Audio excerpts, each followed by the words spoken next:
Did you know that Australia once declared war on birds? Yes, you heard that right. Not on another country, not even on a rebel faction, but on birds' giant, flightless, and deceptively fast emus. And here's the kicker, the birds won. This is not a joke. This is a real chapter in history known as the Great Emu War of 1932. Now, you might be asking yourself, how does one of the world's most efficient militaries end up losing to a bunch of birds? Did they underestimate their feathery opponents, or were the emus simply too cunning? Well, get comfortable, because over the next couple of minutes, we're going to dive deep into this hilarious, bizarre, and utterly true story. From the dusty farms of Western Australia to the futile volleys of machine gun fire, this is a tale of human ambition and avian resistance. And trust me, it's one for the history books. Imagine a vast, sun-scorched outback, where the wheat fields stretch endlessly into the horizon. This is where our story unfolds, a land of hardworking farmers, relentless emus, and a government desperate to regain control of its agricultural backbone. But before we dive into the battle itself, let's set the stage for this extraordinary conflict. The year was 1932. Australia was grappling with the fallout of the Great Depression. For the farmers of Western Australia, life was unforgiving. The economic downturn had already left them struggling to make ends meet, and their crops, their lifeline, were under siege. But not from droughts, pests, or even the whims of market forces. No, their greatest foe came in the form of thousands of emus. These birds, standing over 6 feet tall with powerful legs and unrelenting appetites, migrated in droves to the farmlands, feasting on precious wheat and trampling fields in their wake. Let's pause for a moment to appreciate the emus themselves. Native to Australia, these birds are a marvel of evolution. Despite being flightless, their muscular legs allow them to sprint at speeds of up to 50 kilometers per hour. They're not just fast, they're agile, capable of making sharp turns to evade predators. And their sheer size, with some emus weighing over 40 kilograms, makes them an imposing presence. For the farmers, however, the emus were far from majestic. They were a plague, arriving in waves and leaving destruction in their wake. And as the emus migrated in search of food and water, they found themselves in direct conflict with human agriculture. The situation reached a tipping point in late 1932. Farmers, unable to cope with the devastation, turned to the government for help.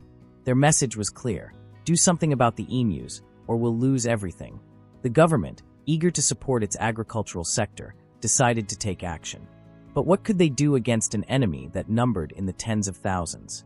Faced with the growing emu crisis, the government decided to call in the military. Yes, they treated this as a military operation. And who better to lead it than Major G.P.W. Meredith of the Royal Australian Artillery? Meredith, a seasoned officer, was tasked with an unusual mission: to wage war against emus using machine guns. The media, of course, had a field day. Headlines like "Australia mobilizes against birds" captured the public's attention. It sounded absurd, even to contemporaries, but for the farmers, it was deadly serious. Meredith's plan was simple: take 2 Lewis machine guns, a handful of soldiers, and enough ammunition to obliterate the feathery menace. Surely, this would be a quick and decisive victory, or so they thought. Before the campaign began, there were debates in Parliament. Some officials questioned the wisdom of using military resources on birds.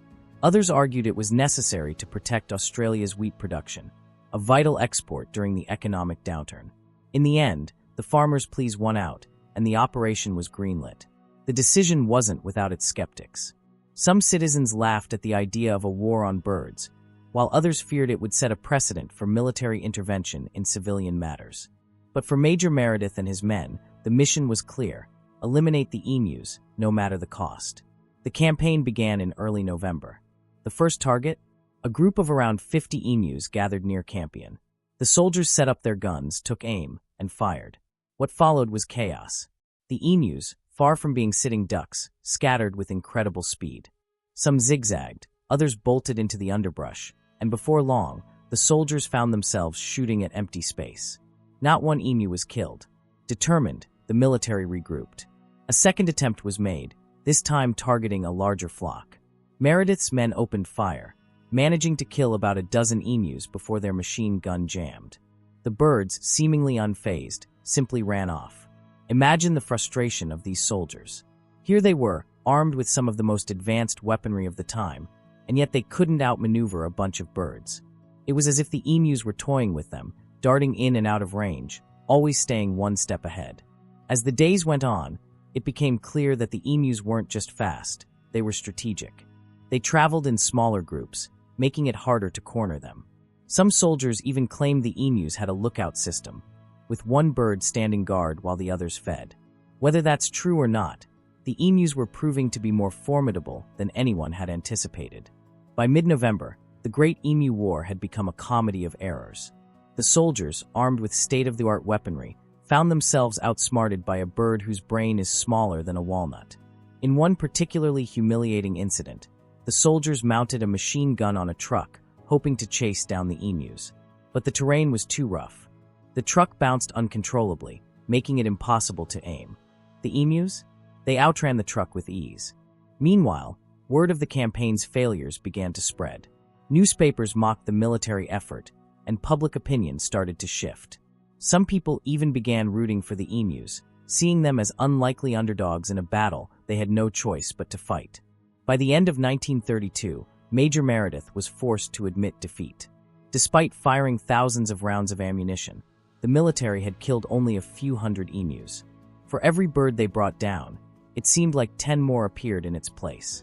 Meredith later remarked that if the Australian army had faced an enemy with the resilience and tactics of the emus, they'd have been in serious trouble. And with that, the Great Emu War came to an unceremonious end. The government quietly abandoned the military campaign, opting instead to implement a bounty system.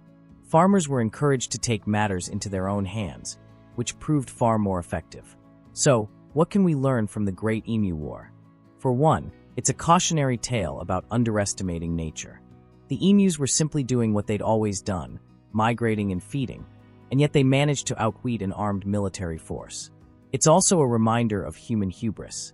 The idea that machine guns could solve an ecological problem seems laughable in hindsight. But in the heat of the moment, desperate people make desperate decisions. Today, the Great Emu War is remembered as a quirky footnote in history, a moment when Australia's military might was no match for the humble emu. And for the emus, they've become a symbol of resilience, a feathered reminder that sometimes the underdog, or in this case, the underbird, can triumph. And there you have it, the full story of the Great Emu War. It's a tale of desperation, comedy, and unexpected heroism from a species that most of us wouldn't think twice about. Now, I want to hear from you. What's your favorite bizarre history story? Leave a comment below, and let's keep the conversation going. And if you enjoyed this video, don't forget to like, subscribe, and share. After all, everyone deserves to know about the time Australia lost a war to a bunch of birds. Thanks for watching.